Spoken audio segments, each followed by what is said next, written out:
Mbak, kenapa mbak? Hidup kayaknya capek benar ya mbak ya? Kagak bosan mbak kerja mulu? Oh, butuh duit. Karena bisa dapat duit nggak perlu kerja. Hah? Emang bisa? Lalu belum tahu. Gimana bang caranya? Gimana?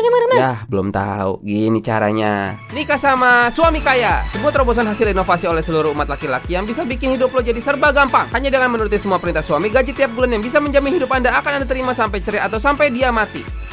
Dilengkapi dengan gelar dan jabatan tinggi, dapat meminimalisir kemungkinan Anda akan jatuh miskin. Sangat direkomendasikan kepada Anda yang malas kerja kantoran, pengen nyantai-nyantai di rumah aja, dan semua masalah dapat diatasi hanya dengan minta duit. Jadi bini orang kaya tetap aja gue berasa kerja. Disuruh nyuci, masak, berasa babu. Disuruh ngewek, berasa loncat. Sama aja itu mah, cuma pindah tempat kerja doang. Baik, jadi Mbak pengen kaya tanpa harus nyari duit, tapi Mbak juga nggak pengen kerja di rumah, betul? Betul. Nah, kalau itu gini caranya. Nikah sama suami kaya plus bego. Sebuah terobosan hasil inovasi oleh seluruh laki-laki kaya yang tidak akan pernah nyuruh Anda macam-macam. Berbahan dasar harta warisan orang tua yang sudah meninggal, menjamin Anda hidup enak sampai 7 turunan. Dengan fitur otak bego yang dia miliki, membuat dirinya takut sama istri, sehingga memperkenankan Anda untuk meminta-minta dia seenak jidat Anda. Aktifkan mode bego suami dengan beberapa cara, diantaranya ngambek sampai kemauan Anda diturutin, menolak untuk diajak sekiri papap, dan ancam Anda akan pulang ke rumah orang tua.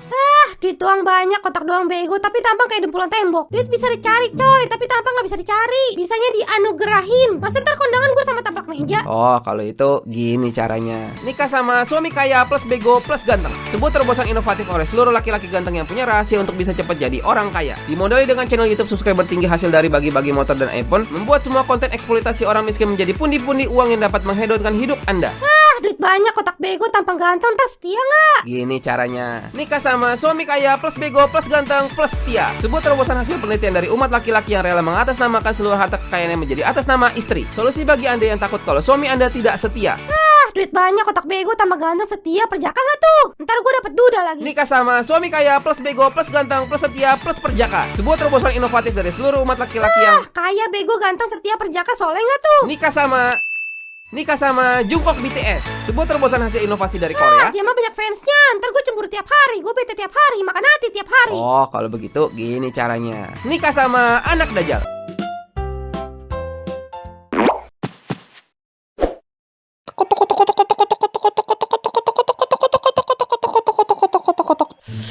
Aduh, kebelet. Mas, enak aja lu ngantri dong. Lalu sih lama, makanya bisa terbang dong kayak gua. Bukan masalah terbang ya. Gua kalau terbang dong juga bisa nih. No, terbang no. Ini masalahnya budaya antri, bro. Lihat noh, mama gendong bayi tirek aja ngantri. Malu lu sama jakun. Kalau gitu mah masalahnya di elu, kenapa bego? Bisa terbang kenapa nggak terbang? Gue bilang itu bukan masalah terbang. Lu ngerti nggak sih? Ada masalah apa ini? Dirty bubble? Ini dirty bubble. Dia mau masuk WC nggak ngantri. Dikira itu WC punya nenek moyang dia kali. Lah emang ini punya nenek moyang gua. Nih, lihat nih. The owner of Toilet League Confederation International. Tetap aja nggak bisa mas. Toilet umumnya buat umum. Kalau mau nggak ngantri, pulang sono berak di WC rumah lo no. Oh gitu ya mas ya. Oh iya maaf deh mas. Nah, maaf. kicut kan lo. Macam-macam sama dirty bubble dicaplok lu. Udah sono minggir. Lah, apa nih? Lah kok nggak keluar? Keluar.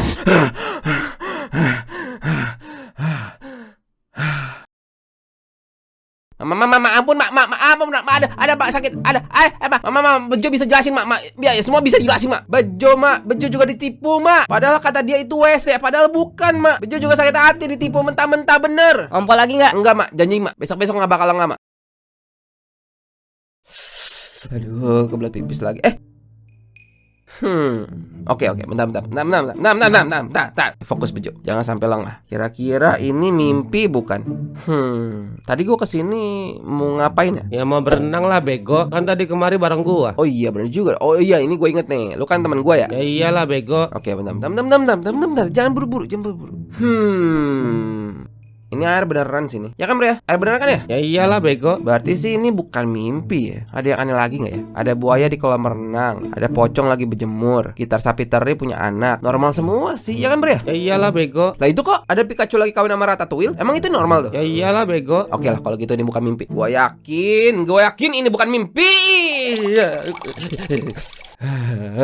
Mama, ampun, ada rumah sakit, ampun, ya, Mak, sengaja, Mak, beneran hilap, mak, hilap. Mau berapa kasur kamu ompolin, Ya Allah, mak, Bejo juga maunya enggak. Ini, tapi pikiran ini licik, mak. Dia memanipulasi kenyataan yang ada di alam bawah sadar Bejo. Pasti ini permainannya Mbak Kekong nih. Besok ngompol lagi nggak? Enggak, mak, janji, mak. Bejo udah mulai paham nih. Besok-besok gak kenal lagi, mak.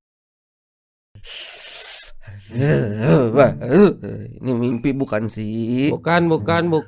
Gua bilang bukan. Ya gue mana bisa percaya lu, kan lu juga NPC di mimpi gua. Ya selalu aja lah. Tahan aja sono pipis sampai meletus ginjal lu. Ya ampun.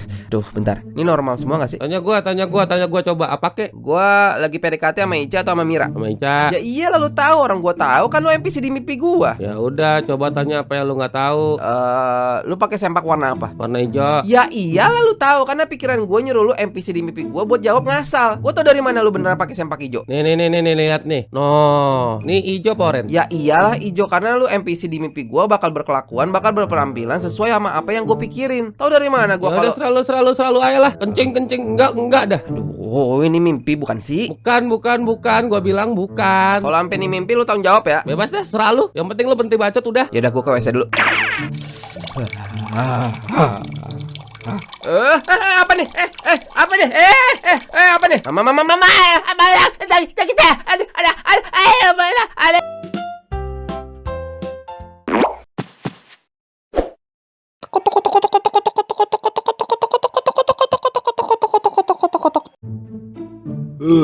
Belah sini.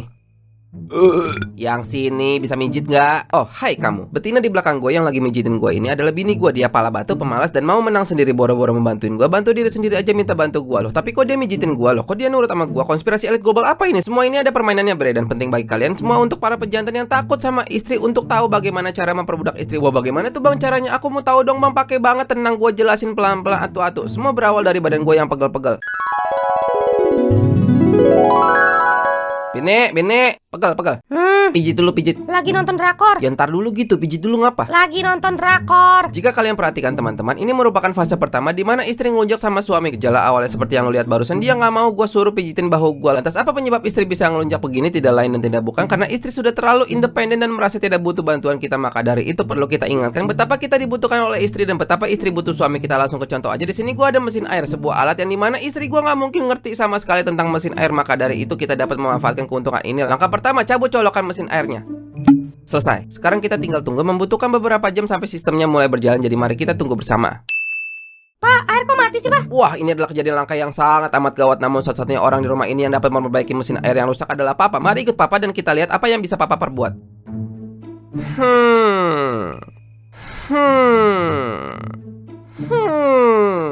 Bisa nggak, Pak? Papa coba lihat dulu ya. Mama coba ambilin obeng dulu di gudang, coba. Perhatikan, bre, di momen istri kita tidak melihat, kita harus langsung memanfaatkan kesempatan ini untuk melakukan langkah paling krusial, yaitu apa? Tidak lain dan tidak bukan adalah nyolok mesin airnya. Selesai. Nih obeng, Pak. Oke, tinggal diputar-putar, dijilat, dicelupin. Wah, udah nyala, Pak. Nah, kalau udah nyala kita ucapkan alhamdulillah. Sini, Pak, aku pijitin, Pak, pijitin. Jadi teman-teman, itulah tutorial memperbudak istri. Apakah cuma berlaku di mesin air? Tentu tidak. Contoh lain seperti wifi. Pak, kok internet nggak bisa, Pak? Tempat berak Pak, WC-nya nggak nyiram, nggak keluar air, kayak aku ngambang. dan sekring rumah. Pak, kok kita mati lampu tapi orang pada nggak mati lampu ya? Kenapa ya, Pak? Share video ini ke para suami yang nggak punya harga diri di depan istri. Sekian dari saya. Salam anti child free.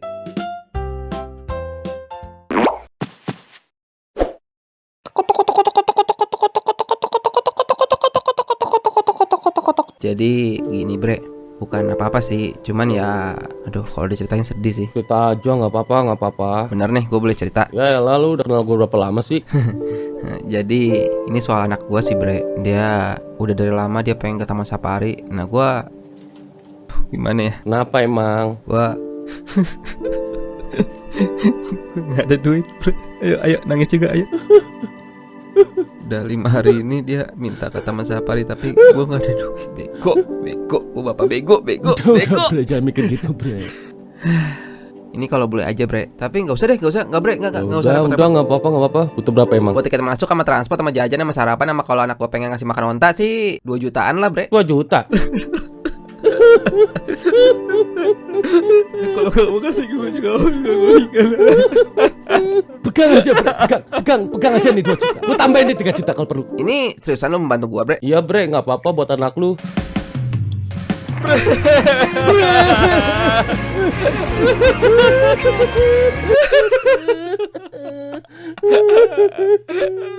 Pak bagi duit. Buat apa lagi? SPP si kakak udah nunggak 3 bulan. Kan dibilang ntar aja. Nongka kan bisa ntar sampai akhir tahun. Itu ditanyain mulu sama TU. Emang mau anaknya dikeluarin? Tega amat sih sekolah. Nggak ngerti amat sih ekonomi orang. Ntar aja tuh tungguin teman baru tang. Laki bego buat temen dikasih buat keluarga bego. Bre, Oi bre, gimana? Jadi ke taman safari. iya bre, jadi. Cuman Kenapa? Coba dibantu nangis dulu coba. Anak lu kenapa? Anak lu? Anak gua dia pengen coklat, bre. Hah? Coklat? Terus kenapa nangis? Dia pengen coklat Arab.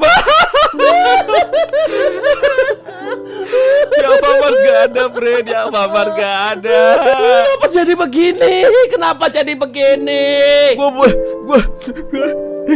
boleh pinjam 5 juta, bre. Boleh. Ambil nih 10 juta. Ambil, nggak usah dibalikin, bre.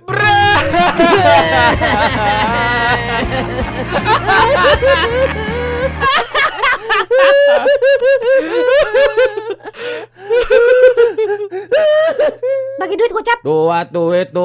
Nggak ada yang lain apa? Gua beli sayur mau gua belanjain buat lu makan. Lu mau makan apa? Apa kan udah kasih 200.000 sebulan. Itu tuh bagaimana caranya kayak cukupin buat sebulan. Ini malah tua duit. Lu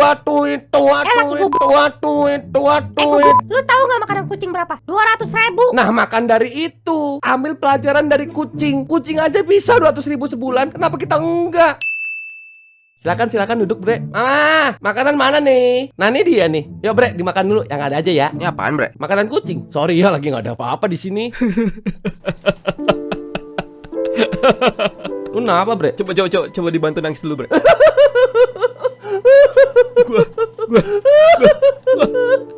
Gua pengen Dunkin Donat. Ampun, bre. Mama, beliin dulu Dunkin Donat.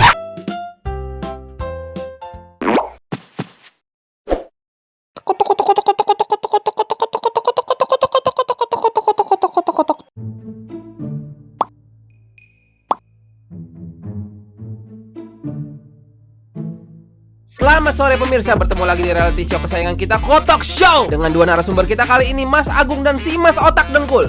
Saya Joko, Mas. Lihat betapa tolongnya pemirsa. Dari 10 tempat kencing sisa 9, dia pilih tempat kencing persis di sebelah Mas Agung. Gimana Mas Agung? Gimana rasanya kencing di sebelah Mas Joko? Aduh, Mas, harga diri saya hancur. Saya seperti diperkosa. Rasanya udah kayak cowok murahan ya, Mas? Murahan banget, Mas. Tentu Udah saja kayak- Mas, saya bisa merasakannya sampai ke urat nanti karena titik yang kita sayangi membutuhkan social distancing. Namun si Otak Dengkul satu ini adalah manusia biadab yang gak pernah makan bangku sekolah. Maka dari itu, dia tidak paham soal budaya kencing.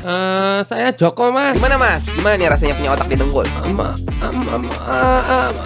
Mas Otak Dengkul yang tidak paham soal budaya kencing, pastinya dia akan gelagapan saat ditanya soal kencing. Menurut penelitian yang dilakukan Oxford University tahun 2003, orang yang pengen kencing cenderung memilih tempat paling ujung, bisa kiri, bisa kanan. Dan ironi yang sedang terjadi saat ini adalah tempat kencing yang paling tidak diminati pengkencing di dunia perkencingan adalah di tempat kencing si Mas Otak Dengkul sekarang berada. Saya Joko, Mas. Bisa dibantu jelaskan Mas, apa sih yang menjadi alasan mendasar atau landasan yang membuat Mas berkeinginan kencing di sebelah Mas Agung? Ya, Hebat Mas, kita belajar banyaknya dari Mas Otak Dengkul. Ibu Mas pernah komentar nggak soal kelakuan Mas ini? Kayak bangga gitu atau apa gitu?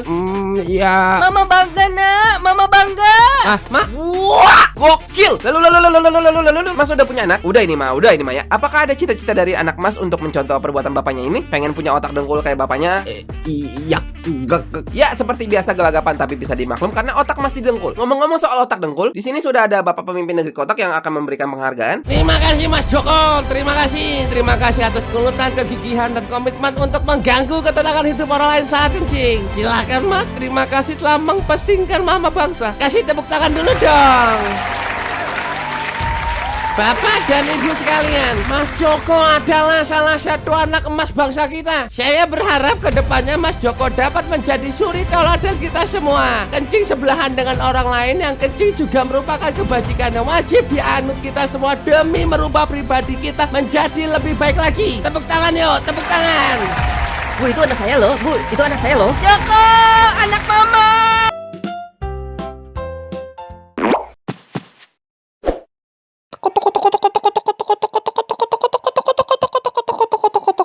Assalamualaikum warahmatullahi wabarakatuh. Selamat pagi teman-teman. Pada kesempatan kali ini kami akan mempresentasikan tugas kami, yaitu dampak negatif dari kebanyakan nonton YouTube spesifik di channel Tekoto. Boleh tepuk tangannya dulu. Sebelum masuk ke materi, saya akan perkenalkan anggota kelompok kita ya. Musik. Eko di Ignorant Man, seorang siswa ranking terakhir di kelas yang gak peduli dia bakal naik kelas atau enggak. Tidak ada satupun ulangan di dunia ini kecuali dia ada remet di sana. Senjata utama yang paling utama adalah dia nggak tahu apa-apa. Dia nggak tahu mesti ngapain, dia nggak tahu mesti gimana, dia nggak tahu dia itu siapa. Ngetik ya? Aduh, gua nggak ngerti. Oh, ngeprint. Ya, gua nggak pernah sih. Presentasi. Aduh, ntar hancur gimana? Sejak aja no, kan dia pinter. Kontribusi Eko the Ignorant Man adalah 0 besar. Yuk beri tepuk tangan untuk Eko the Ignorant Man. Lalu anggota kelompok selanjutnya ada Aridi PHP Man.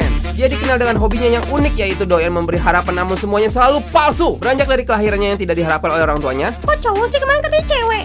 Tahu gini dari kemarin ngapa gue terusin? Ari di PHP Man mewarisi sifat PHP orang tuanya, Ya udah, ntar gua yang ketikin semua. tapi tak pernah diketik, Ya dan ntar gua yang ngeprint. Gua ada printan di rumah. tapi tak kunjung di print. Selo, ntar gua yang presentasi selo. Tapi yang presentasi adalah saya. Kontribusi Ari di PHP Man adalah 0 besar. Yuk beri tepuk tangan untuk Ari the PHP Man. Lalu ada Hidayat the gak ngapa-ngapain Man. Yang dia lakukan di kelompok ini adalah gak ngapa-ngapain, gak ngapa-ngapain, gak ngapa-ngapain, gak ngapa-ngapain, gak ngapa-ngapain, gak ngapa-ngapain, gak ngapa-ngapain, gak ngapa-ngapain. Kontribusi Hidayat the gak ngapa-ngapain Man adalah 0 besar. Yuk beri tepuk tangan untuk Hidayat the gak ngapa-ngapain Man. Berikutnya ada Aang the Last Airbender. Salah satu siswa di kelompok ini yang memiliki kekuatan super, yaitu menghilang tanpa kabar. Mana si Aang? Mau tahu? Dia tahu kita kerja kelompok kan hari ini? Ya harusnya mah tahu. Coba WhatsApp. Checklist 1, Bre. Telepon. Aku diangkat. 100 tahun berlalu dan kami segenap anggota kelompok sangat terkejut atas kehadirannya hari ini. Tanpa ada kabar sedikit pun dia akan datang hari ini. Tanpa kita tahu, dia tahu kalau hari ini harus datang supaya tetap dapat nilai. Kontribusi Aang the Last Airbender adalah 0 besar. Yuk beri tepuk tangan untuk Aang the Last Airbender. Dan anggota terakhir di kelompok kami adalah saya sendiri. Semua saya yang kerjain, saya yang tulis, saya yang cari bahan, saya yang ngeprint, saya yang menyiapkan PPT, saya yang presentasi. Hari ini saya presentasi ikhlas lillahi ta'ala. Kontribusi saya adalah 100.000% anjing.